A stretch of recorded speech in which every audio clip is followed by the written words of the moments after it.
It's been 3 months and welcome once again dito sa Conservative PH Vibe.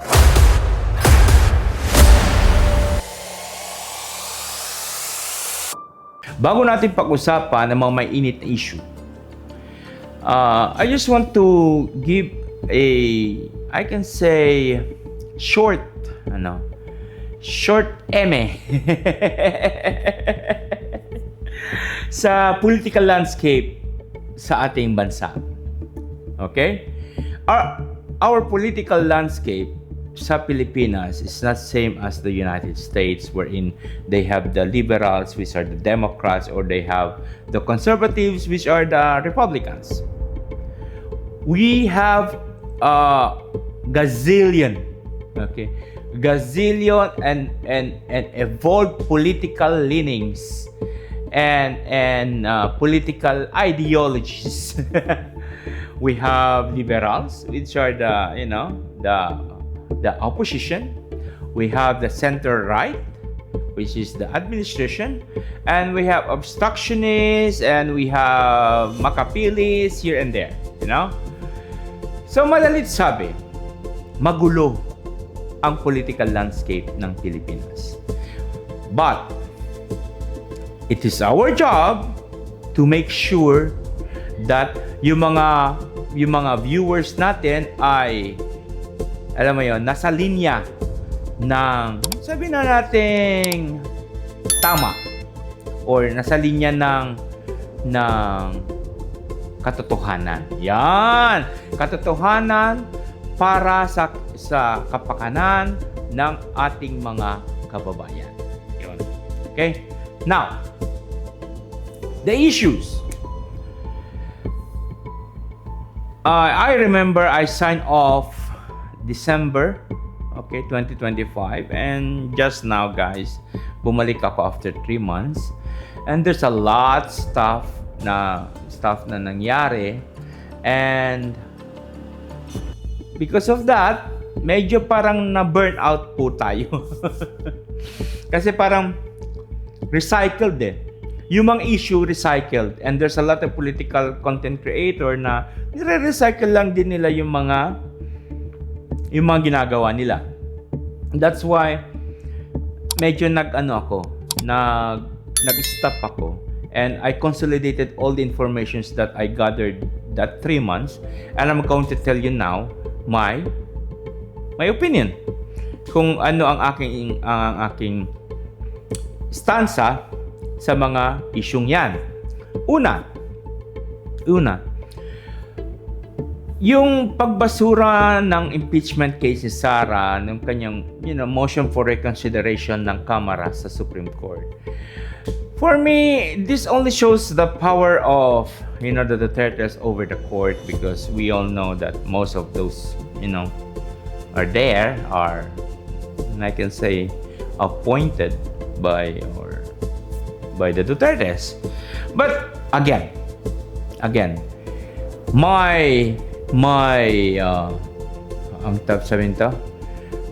aking paniniwala at paninindigan ay merong hustisya. May hustisya pa rin sa ating bansa.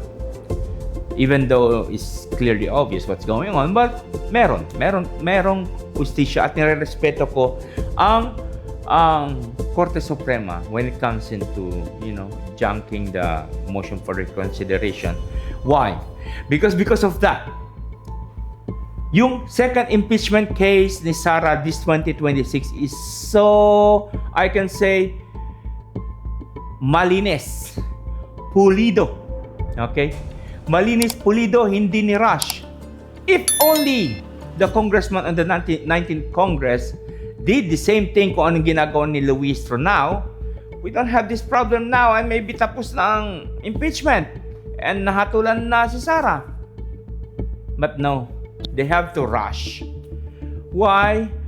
Because they want to rush. Kasi I think that time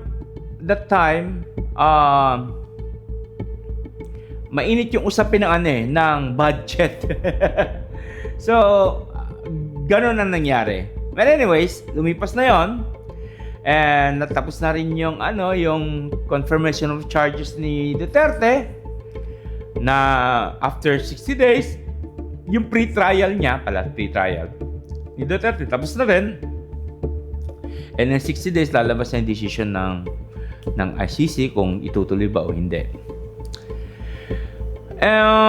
Regarding Rodrigo Duterte case, the ICC hindi naman sila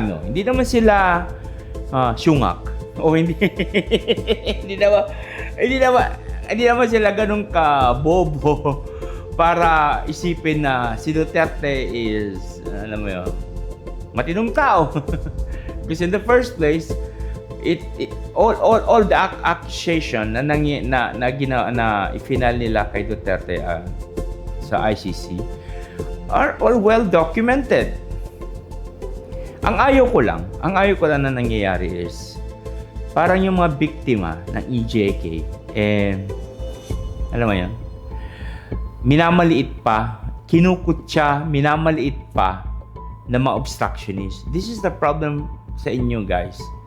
Yung ginagawa ninyo, okay, na inaayawan nyo sa mga dilawan, yun ang ginagawa nyo ngayon. Naiintindihan nyo? Yung cancel culture, ginagawa nyo. Yung kahit na mali, para sa inyo, tama pa rin. Kasi nag-iba ang tono ng mga dilawan ngayon. Why? Because the policy of Bongbong Marcos is doon kung ano yung gusto na opposition, doon naglilining yung mga ginagawa niyang polisiya. Ngayon, yung mga batas na ginawa ni Bang Aquino, ni Senator Kiko Pangilinan, alam mo yan, ni Larissa Hontiveros. Kumbaga, he knows how to play his cards. It's so unfortunate when it comes to the Dutertes because what they know is grandstanding and hubris. Yun lang ang meron sa mga Duterte. And wala naman sila sa national scene kung hindi dahil kay Amy Marcos. Rodrigo Duterte knows that na si Amy Marcos ang tumulong sa kanya para magkaroon siya ng alam mo yon ng suporta ng national level. Because the Dutertes are only for Davaos. Okay? That is their cult mothership, Davao. Okay? Kumbaga, yun ang talagang baluarte lang nila. And because of Amy Marcos supporting Duterte noong 2016, nagkaroon sila ng, alam mo yan, ng pagkakataon para pumunta ng national. So, pero ang hardcore ng Dutertes, they're konti lang yung mga yan. Now, on 2028, if there is no but I think the 32 million of Sara Duterte is finished. Kasi majority of those people who supported Sara are the same people who supported Marcos. Remember, yung mga hardcore DDS, hindi naman nila binoto yan si Marcos. Sino binoto nila? Si Isko Moreno. Hindi si Marcos. But anyways, Marcos knows how to play his card very well. And well played, Mr. President. Well played. Mukhang malaki ang natutunan mo sa tatay mo. But I'm not here butt-licking Mr. Marcos. Because may mga pulisiya din naman siya na hindi ko sinasang-ayunan. Pero mas marami sa kanya mga pulisiya ang aking sinusuportahan. Lalo-lalo na yung mga pamimigay niya ng lupa, pagsuporta niya ng mga magsasaka, alam mo yun, he knows how to put his energy and time, okay? Hindi tulad ni Sara na wala siyang ginawa kundi maglakwat siya, and at the end of the day, sasabihin niya marami siyang achievement. And she's wagging in her website na na she has the ISO, 9001. Seriously. Well, hindi ko minamalit ang ISO certification because, of course, if you are ISO certified, maganda ang sistema ng ano. Pero that's not the problem. The problem is yung core values ng OBP, wala. The only people working in OBP are the sheep. Yung mga tauhan lang ni Sarah. And Sarah, she don't care. She don't care at all. Okay? So, we'll be back soon. Okay? And I'm so happy to be back. And I hope, okay, this 2026, umabot na tayo ng 10,000 subscribers.